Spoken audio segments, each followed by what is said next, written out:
ustedes? Gusto en saludarles. En esta grabación de hoy, como clase, vamos a eh, suplir aquella clase que no tuvimos el día viernes pasado debido a que me encontraba con licencia médica.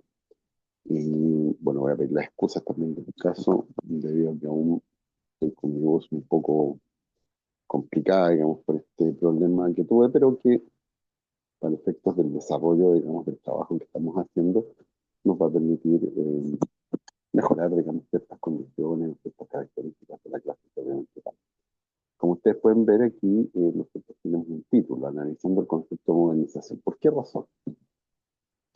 Yo aquí quiero detenerme un poco para explicar que lo que estamos haciendo en este lectivo, que se llama gestión municipal, ¿cierto? Es apuntar fundamentalmente a la modernización del Estado chileno. Bueno, uno podría decir que esto es un tema que es ya ampliamente conocido, especialmente a la altura en que estamos nosotros desarrollando e implementando este lectivo, puesto que la mayoría de ustedes son alumnos que están en las etapas finales de su carrera. No obstante ello, siempre es bueno echar una ojeada, digamos, a aquellos aspectos que tienen que ver con este proceso de modernización del Estado. Primero que nada, insertar esta idea de la modernización del Estado dentro del concepto de política pública.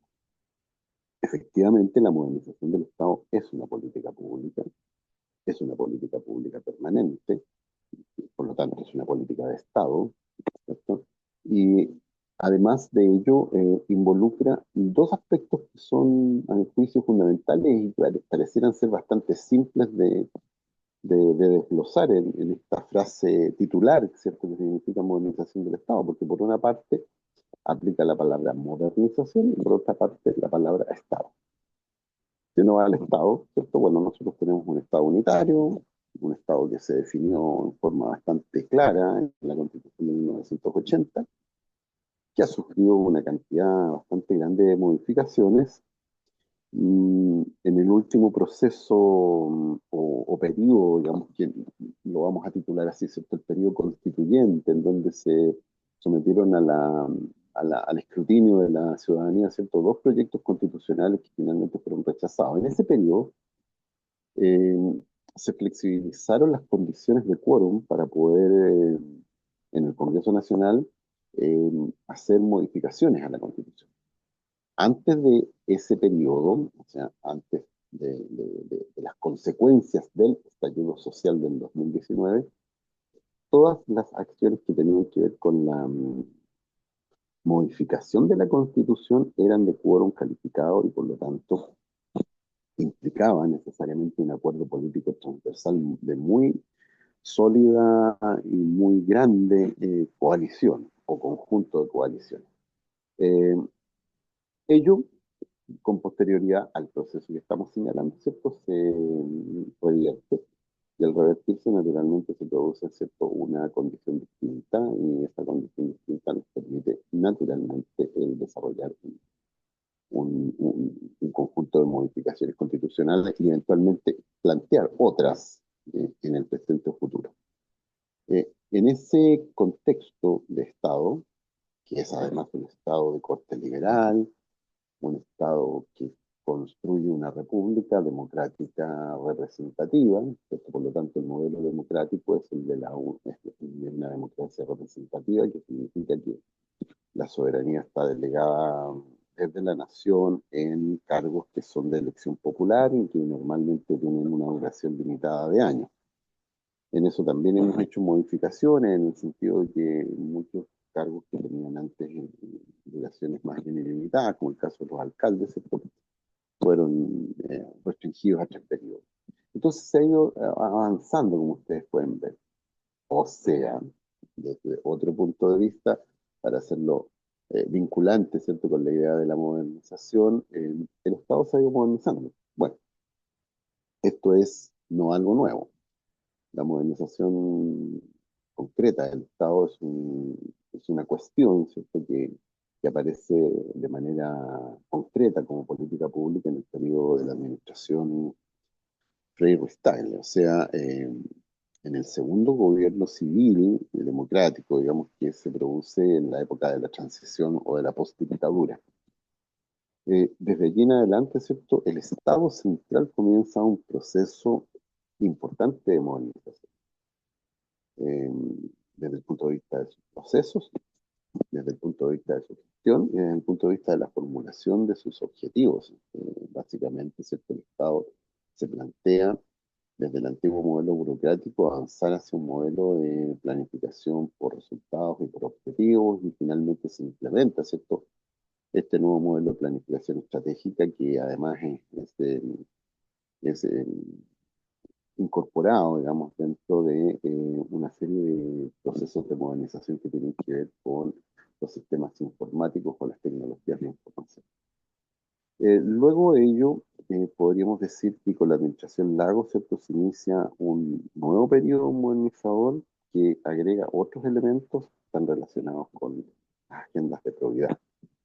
Eh, Debido a diversos hechos que fueron constitutivos de actos de corrupción o de situaciones, ¿cierto?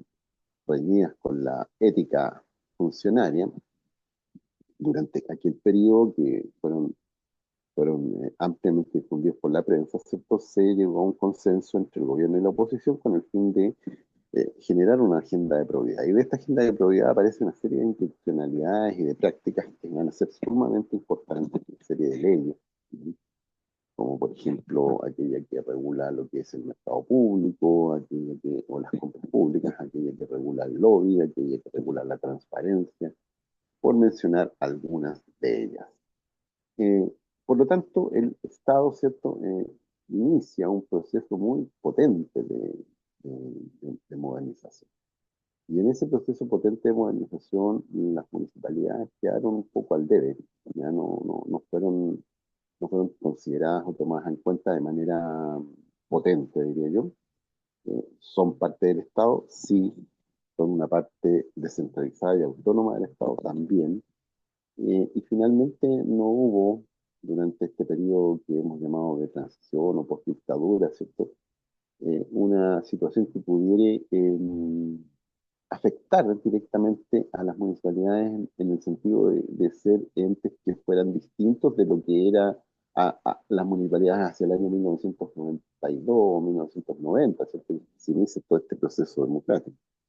Por lo tanto, pasa toda la década del 90, una parte bueno, la primera parte, digamos, el primer decenio de los 2000, y los municipios seguían manteniendo, digamos, procesos modernizadores que eran menores, que no los afectaban profundamente. Algunas cuestiones que estuvieron relacionadas con la elección de alcaldes y que posteriormente fueron siendo modificadas a lo largo de varias reformas, resultan ser importantes, pero no a la envergadura o nivel que tenía el Estado.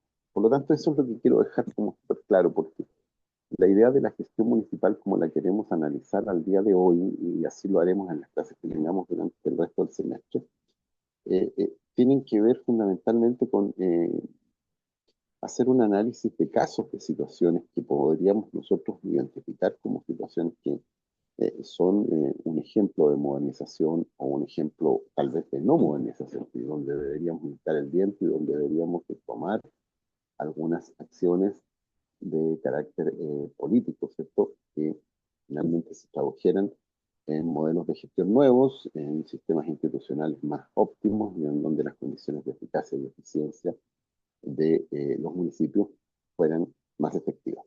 Entonces, allí es donde está el debate central de esta cuestión, ¿ya?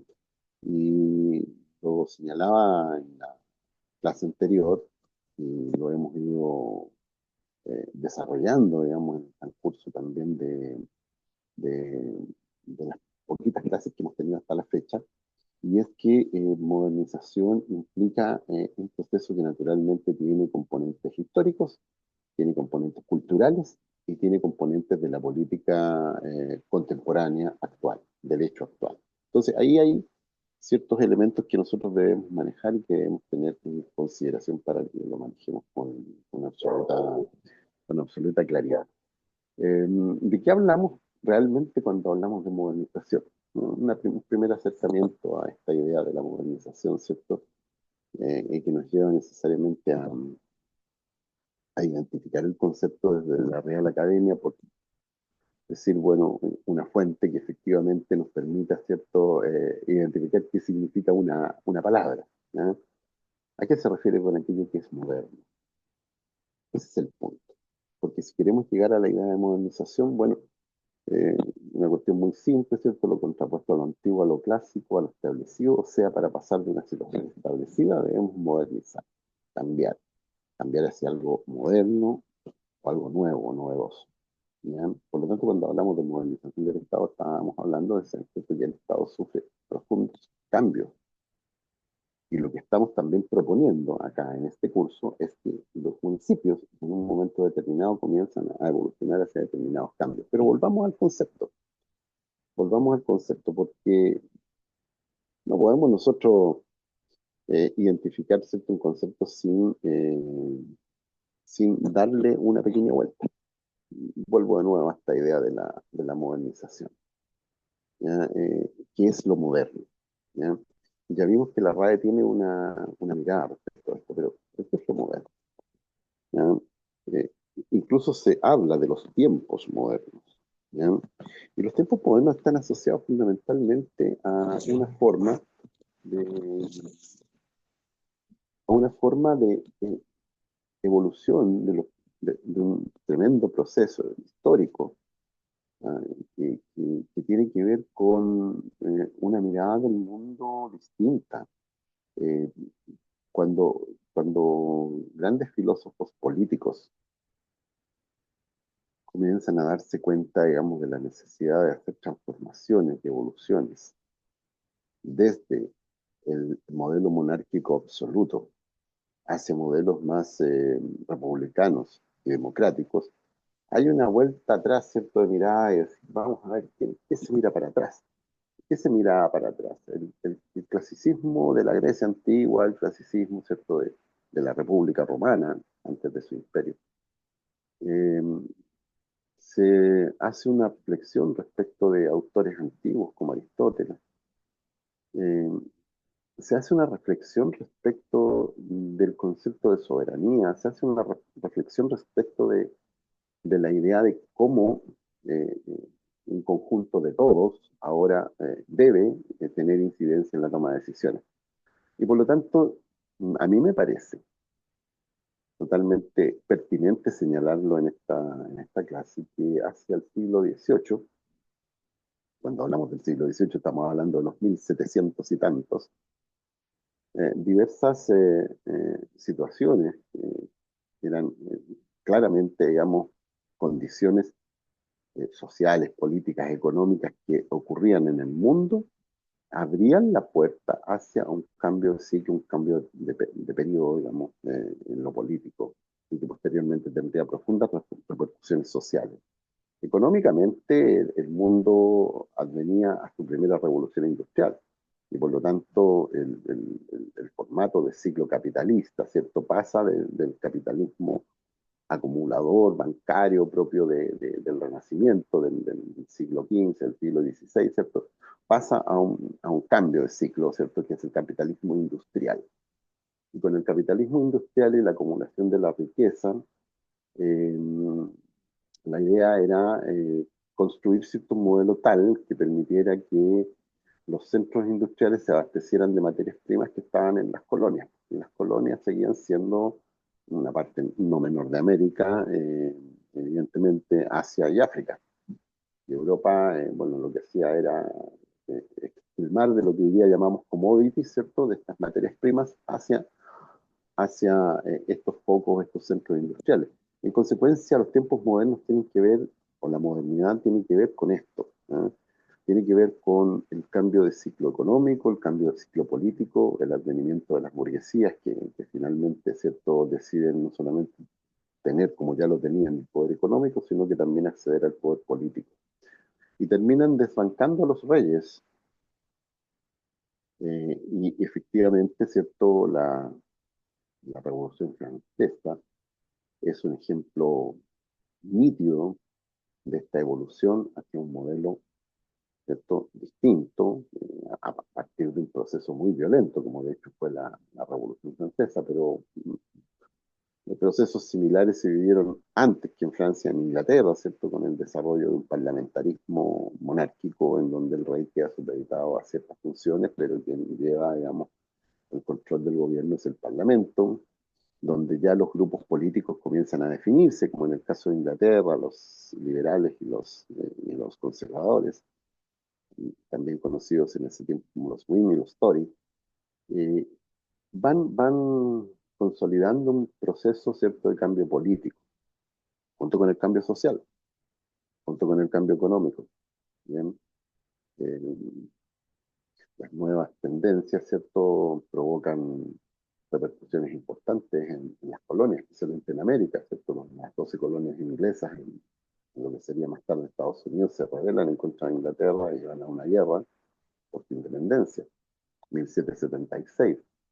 Eh, varias décadas después, y producto de diversos conflictos en Europa, especialmente en España y en Francia, en 1800, entre 1808 y 1810, se produce el desarrollo de un conjunto de procesos independentistas en América Latina, desde México hasta Chile. Por lo tanto, ¿qué son esas acciones bélicas, militares, políticas? No son otra cosa que el surgimiento o consolidación, diría yo, de las burguesías comerciales terratenientes en América Latina, que lo que hacen es independizarse de España porque ven en ello un motor más potente para el desarrollo de sus negocios, para el desarrollo de su autonomía política y para la consolidación de repúblicas que permitan dictar leyes que administren estos países nuevos, ¿cierto? De manera tal que estos, de alguna manera, digamos, se transformen también en potencias independientes. Bueno, eh, nuevamente, cambios políticos, cambios económicos, cambios sociales, ¿cierto? Junto con el desarrollo de los cambios económicos, la industrialización, el desarrollo del tránsito de mercancías en el ámbito internacional, los nuevos tratados de comercio libre, digamos, comienzan a desarrollarse durante este siglo XIX. Eso da cuenta del surgimiento de nuevas clases sociales. Ya lo había experimentado Europa y las zonas industriales de Estados Unidos, ¿cierto? El obrero industrial, el obrero minero, el proletariado, y ya comienzan a surgir entonces nuevas identidades sociales y con las nuevas identidades sociales nuevas identidades ideológicas. Al liberalismo racionalista, positivista propio del siglo XIX se opone hoy día, ¿cierto? En el mismo siglo XIX, 1800 y tantos, ¿cierto? Un conjunto de ideas de carácter socialista, eh, con muchas vertientes. Mencionamos en este caso la más importante, la que tuvo y ha tenido más repercusiones hasta la fecha, ¿cierto? Que es el socialismo científico de Carlos Marx y Federico Engels, y un montón de otras fuentes, ¿cierto? Eh, percepción de la realidad a partir de nuevas escuelas, ¿cierto? De pensamiento, como fue el anarquismo, que tuvo una incidencia muy, muy potente a finales del siglo XIX y durante la primera mitad del siglo XX en el mundo. Bueno, cambio social, cambio económico, cambio político, esa es la época moderna. ¿Bien? Cuando, y nos vamos a dar un salto, pero gigantesco, cuando el mundo cambia hacia finales del siglo XX, desde la década del 70 en adelante, ¿cierto? Nosotros tenemos que necesariamente eh, identificar claramente un paso distinto, ¿ya? Ese paso distinto tiene que ver con la globalización, tiene que ver con el desarrollo de un modelo económico de corte claramente neoliberal, o sea, es el capitalismo que entra en una fase distinta, ¿cierto? De la fase industrial propiamente tal, se globaliza la economía de mercado en todo el mundo y naturalmente con ello tenemos un proceso disculpen, que nos va a llevar a la transformación del mundo en lo económico, pero también en lo político, también en lo social, también en lo cultural. Esto ya hacia la fecha de fines del siglo XX, y dentro del periodo en que nosotros nos encontramos viviendo, ¿cierto? En general, intentamos describirlo con la característica de un postmoderno. Bueno, eso es modernización. Y en ese contexto es donde las modernizaciones eh, se van desarrollando.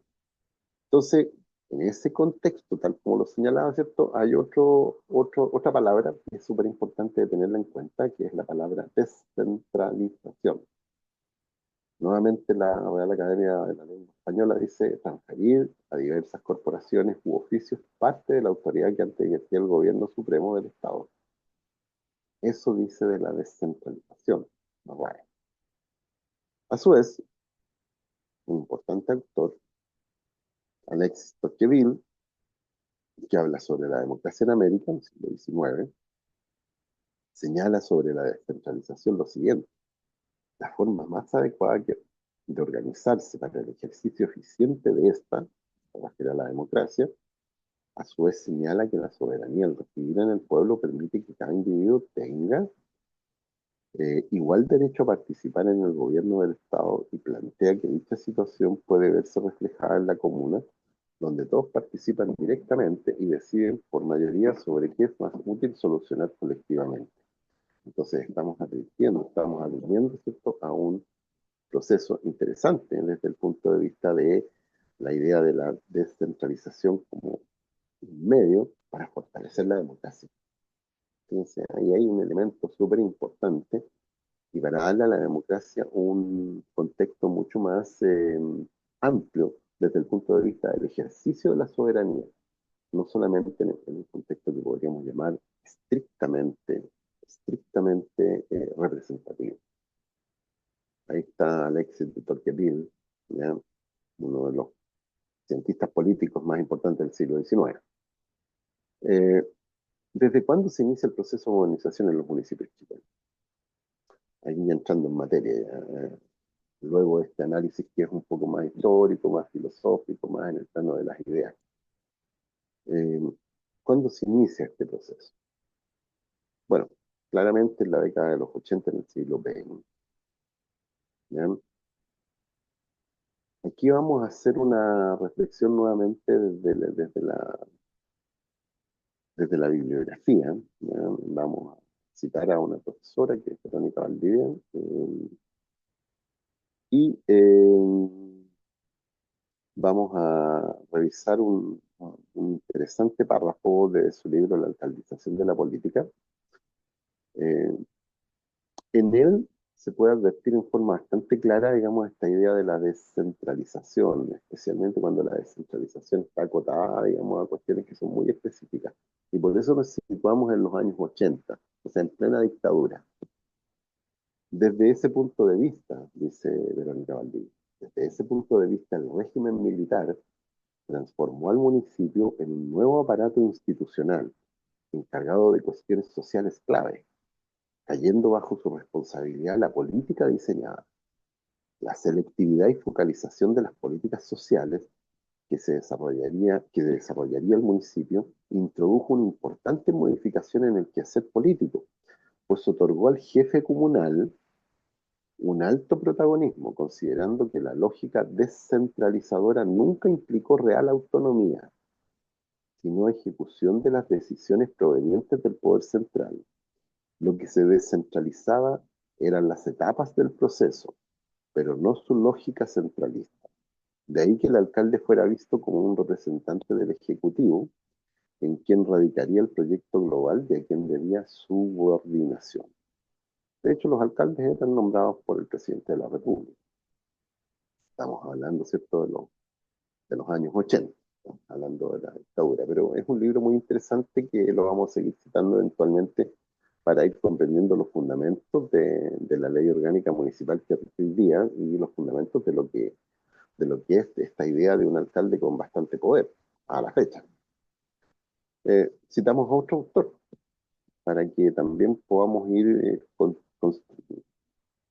comprendiendo algunos de los aspectos que están relacionados con la lógica, ¿cierto?, de la descentralización, pero además la lógica de la descentralización en el contexto de los 80, en el contexto de la forma de hacer política pública, en la forma en cómo se hacía la política pública social, o sea, los programas sociales, por llamarlo de alguna manera, los llamamos hoy día, y de qué forma entendemos las propias políticas públicas sociales hoy, en el 2025, a partir de lo que se diseñó en los años 80.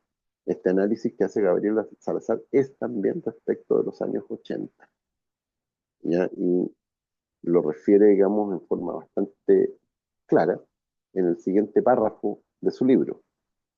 Las food riots, que bueno, es un concepto inglés, esto, que se refiere a los disturbios, a las huelgas por comida, por hambre, digamos, ¿no? Food riots. Las food riots obligaron al todavía emergente Estado neoliberal, refiriéndose al Estado chileno, por supuesto, aún antes de su consolidación democrática, a improvisar de la nada una política social para hacer frente a la explosión de desempleo, a la nueva pobreza y a la heterogénea revuelta social que estalló a sus pies. ¿Cuándo estalló a sus pies esa revuelta social? En 1983. Ahí tenemos un estallido social importante, en plena dictadura. Una política social, dice Salazar, una política social que, debiendo ser ortodoxamente neoliberal, no podía implicar ni recarga presupuestaria para el fisco, obviamente. Se trata de ser una política en donde el fisco gaste la menor cantidad de plata posible, ¿ya? Ni hinchazón burocrática del Estado, menos crear un gigantesco Estado como el Estado antiguo que tenía Chile antes del periodo dictatorial, ¿cierto? Eh, Ni utopías de cambio estructural, menos ideologías que pusieran en jaque, digamos, las ideas de la dictadura chilena. Por eso la política social neoliberal necesitó ser diseñada y ejecutada también como dispersión, no en lógica pura de Estado, sino en lógica pura de mercado. De modo que debía ser sí o sí descentralizada, fragmentaria, localizada y por todo eso focalizada. Ahí aparece una palabrita que va a ser importantísima en el desarrollo de nuestras clases en relación al tema de los programas sociales, por ejemplo, que va a ser un tema que vamos a tratar en clase un poquito más adelante. Y vamos a ver cómo la focalización es un elemento central de las políticas sociales o los programas sociales neoliberales y cómo se incorporan y se desarrollan en el caso chileno hasta la fecha. Otro grupo de autores, digamos que en este caso son María José Becerra e Iván Borkowski en un libro que se llama Las huellas del futuro, también hablan de la descentralización y dicen, entre otras cosas, dicen que la descentralización y el fortalecimiento de los gobiernos subnacionales se traduce en incrementos de la inversión territorial, mejoramiento y ampliación de los servicios esenciales, programas de apoyo a los grupos carenciados, ampliación de la organización social y otras políticas y actividades que van desde la defensa de la cultura e identidad local hasta el cuidado ambiental. Entonces después hacen referencia a lo siguiente. Los indicadores de desarrollo humano del PNUD, el Programa de las Naciones Unidas para el Desarrollo, ¿no?, muestran una constante alza en el bienestar tanto a nivel de los países como en los municipios respecto de sí mismos, aunque esta mejora se ha dado en parte por un periodo de auge económico derivado del buen precio de las materias primas o commodities, el que ha llegado recientemente a su fin. Ustedes ven el año de publicación de este libro reciente, efectivamente el periodo de crecimiento económico que Chile experimentó durante los años 2000, por ejemplo, es muy importante. Hoy día hemos vuelto a tener un crecimiento relativamente estable del 2,3, podemos llegar al 2,5% de crecimiento, pero no hay expectativa de que esto suba profundamente. Entonces, efectivamente tenemos problemas con los precios de los commodities, que son las cosas que nosotros vendemos, ¿ya?, como país. Pero en el conjunto del proceso histórico que se analiza, digamos, contemporáneamente, ¿cierto? Toda esta descentralización que se ha desarrollado en los gobiernos subnacionales y particularmente en las comunas y en los municipios, naturalmente, que son los que administran las comunas, ha podido ser relativamente beneficioso desde el punto de vista de la incorporación de un conjunto de políticas públicas que están descritas aquí en este texto y que efectivamente se han visto beneficiadas con esta capacidad que ha tenido el Estado de Chile, digamos, de poder hacer algún tipo de algún grado de inversión pública, digamos, de mayor relevancia, mayor duración. Bueno, cada vez que se dicta una norma sobre el tema municipal podemos hablar de una nueva forma de modernización. Esto ya lo habíamos tratado en la cápsula del curso y hemos hecho algunas referencias, ¿cierto?, a modificaciones históricas, digamos, que de alguna manera se consolidan finalmente con la dictación de la Ley Orgánica de 1989 y que naturalmente, ¿cierto?, a la fecha pueden ser identificadas como una cuestión de modernización el hecho de que la misma Ley Orgánica Municipal de 1989, o sea, de fines de la dictadura y que nos rige actualmente, es una ley que ha sufrido muchas modificaciones, ¿ya? Y nosotros justamente vamos a apuntar a estas modificaciones como la forma o como el planteamiento, digamos, de qué manera estas municipalidades se han ido modernizando. Eh, Aquí hay un ejemplo, ¿ya? El ejemplo debería haberlo tratado en clases, digamos, específicamente desde el punto de vista de lo político, en clases presenciales me refiero, para haber pedido algunas opiniones, en fin, en la clase de hoy, si es posible, dado que va a ser online, digamos, pero también en la clase de la próxima o de la semana subsiguiente, después de Fiestas Patrias, vamos a entrar un poco en el terreno de analizar algunos aspectos en clase con mayor participación ciudadana, o sea, con mayor participación de ustedes. Aquí hay dos momentos electorales importantes.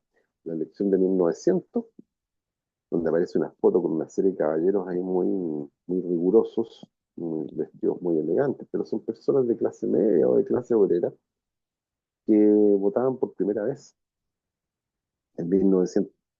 Y esto fue producto de la ley de la comuna autónoma, ¿ya?, que permitió que los municipios se hicieran cargo de las elecciones, pero que paulatinamente fue dando cuenta, digamos, del acceso que empezaron a tener las clases populares a la toma de decisiones por la vía electoral, quedando pendiente, ¿cierto?, todo el movimiento social, todo el movimiento feminista, sufragista, que venía también desde fines del siglo XIX, bregando, digamos, por el derecho a voto femenino, que le había sido conculcado sistemáticamente, ¿cierto?, por la clase burguesa.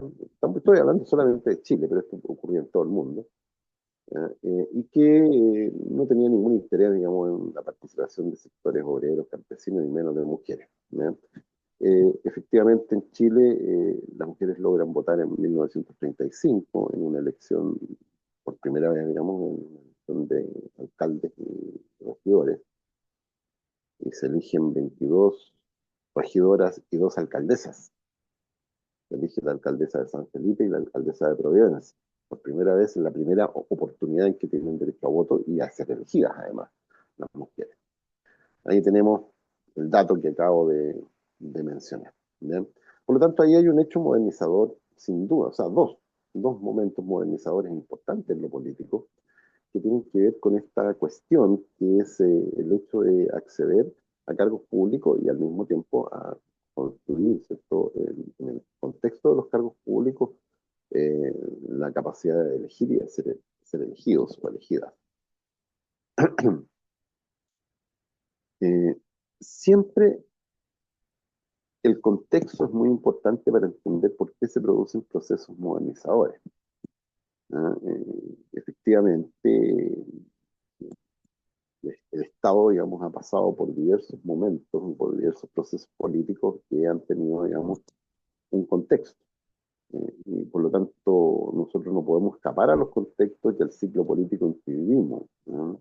De hecho, ahí hay una forma gráfica en cómo se contextualiza la gran reforma municipal que derivó en la ley que se dictó en 1989. O sea, estamos en los últimos años de la dictadura. De hecho, el dictador ya había perdido el plebiscito para quedarse otros 8 años, digamos, y había sido, al ser derrotado, ¿cierto? Este era el gobierno saliente, pero quien estaba ahí estaban personas que correspondían, digamos, a contexto de lo político en el año 1989, al medio, encabezados por el ministro del Interior, Sergio Fernández, ¿cierto? Ahí en la figura al medio, en la izquierda aparece Carlos Bombal, que era alcalde de Santiago. Luego, más allá, hacia la derecha, el general Badiola, que era secretario general de gobierno, y al final se ve el alcalde Alessandri, que era alcalde de, esto no estoy seguro, probablemente de Maipú o de Providencia, no lo recuerdo con no, de Maipú me parece. En fin, o sea, se está haciendo una ceremonia en donde se está haciendo presente, ¿cierto?, el inicio de la aplicación de esta ley, que es la ley de orgánica municipal, en donde el presidente de la República era, obviamente, nombraba a los alcaldes, ¿ya?, en todo Chile. No se puede salir del contexto en que uno está. Desde el año 73 se transita un modelo, desde un modelo democrático a un sistema de administración más bien de tipo corporativo. Los aspectos basales de la reforma municipal es el fin del modelo municipal del siglo XX, término de la elección de autoridades municipales y modificación de las formas de participación ciudadana. Se dictan normas reguladoras del sistema municipal, como por ejemplo el decreto ley de rentas municipales, ¿cierto?, que es la ley que financia las municipalidades, la ley de plantas, que define cómo están estructuradas, ¿cierto?, las funciones y los cargos dentro de un municipio, y las regulaciones que se establecen con las organizaciones sociales, especialmente en el ámbito de este modelo muy corporativista, ¿ya? Se dicta además la Constitución del 80, que establece el rol y las atribuciones de los municipios, lo dice muy claro, ¿ya? Se inicia el modelo de modernización del Estado con un Estado subsidiario, claramente, especialmente hacia ya el periodo post-dictadura. Esto ya se consolida fuertemente el modelo de Estado subsidiario, a pesar de que la palabra subsidiario no está eh, escrita en la Constitución. Se dicta la Ley Orgánica Constitucional de Municipalidad del año 89. O sea, ahí está el contexto, entonces, como ustedes pueden ver, más institucional, más político, más legislativo, que regula el sistema que tenemos hasta la fecha, ¿ya? Los grandes hitos modernizadores, ¿cierto? Eh, pueden ser identificados como hitos muy progresistas o hitos que fueron más bien reactivos, digamos, a estos fenómenos del progresismo. Entonces ahí tenemos el caso de la dictadura entre el 73 y el 90, que es un proceso de freno a las reformas modernizadoras, pero sí genera transformaciones institucionales. De hecho, se dicta una ley orgánica municipal. Después, en la época de la democracia y transición, entre el año 90 y el 2000, por la postdictadura y modernización del Estado, nueva gestión pública, la descentralización efectiva del Estado, la modernización de la gestión municipal, del 2000 a la fecha, más o menos, aproximadamente, ¿cierto?, como un periodo en donde se han ido transformando las instituciones municipales.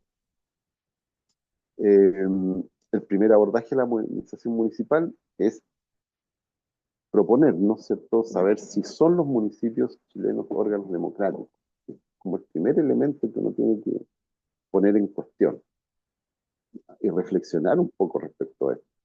Y cuando yo hago esa pregunta, la hago con una segunda intención que está también sobre la base de proponernos decir, ¿es el Estado chileno plenamente democrático?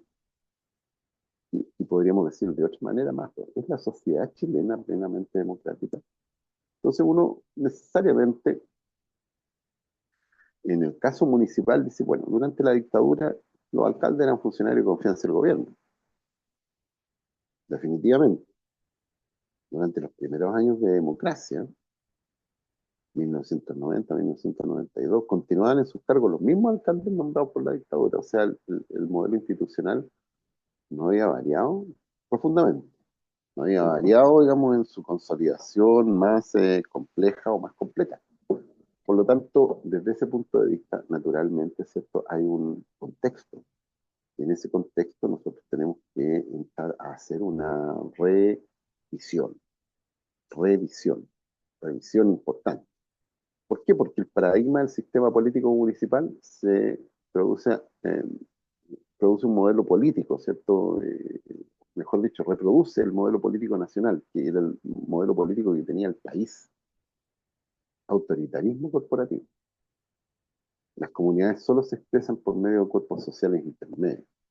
Entonces, ¿qué tenían las municipalidades? Tenían un CODECO, un Consejo de Desarrollo Comunal, en donde eran designados a dedo ciertos representantes de organizaciones sociales, ¿cierto?, de la comuna, y tenían participación de alguna manera en escuchar las acciones que el alcalde realizaba y sugerir algunas cuestiones a la autoridad alcaldista, pero no tenían ninguna capacidad de ser vinculantes respecto de decisiones que pudieran tomar, ni menos obligar, digamos, al alcalde a cambiar o a hacer algo, digamos, en función de lo que este Codeco quisiera. ¿Ya? Por lo tanto, ahí hay claramente un autoritarismo corporativista. Y en ese contexto es donde se inicia el proceso, ¿cierto?, de transformación municipal a partir de los años 90, particularmente del año 1992. ¿Ya? O sea, estamos hablando de un avance político, una transformación política, no completa, no satisfactoria, no suficiente, son elementos que tienen que ser muy claros, pero que en el proceso que vamos a analizar, ¿cierto?, a continuación, naturalmente, digamos, va a ir experimentando cambios y transformaciones hacia eh, una mayor democratización. Pero siempre sigo poniendo en cuestión, ¿cierto? El tema de la democratización del Estado, la democratización de los municipios, la democratización de la sociedad finalmente. Ese es un tema que tenemos que tener presente y que no podemos dejar de considerar. Bueno, vamos a quedar hasta aquí en esta aporte. Vamos a hacer un segundo aporte de clase para ir consolidando desde la perspectiva de estas clases más acotadas en Zoom, ¿cierto? El poder suplir aquella clase que no se hizo. Entonces tenemos por lo menos un segmento de esa clase que no se hizo ya incorporada y dentro de unos días más voy a incorporar otro segmento, ¿cierto? Y con eso completaremos la clase que no se hizo en su momento. De tal manera que nos vemos en clase este viernes 12 para que podamos también por esta vía Zoom, ¿cierto? Desarrollar un trabajo de análisis político también de lo que ha ido ocurriendo en esta modernización de los municipios a la fecha. Que estén muy bien, nos vemos.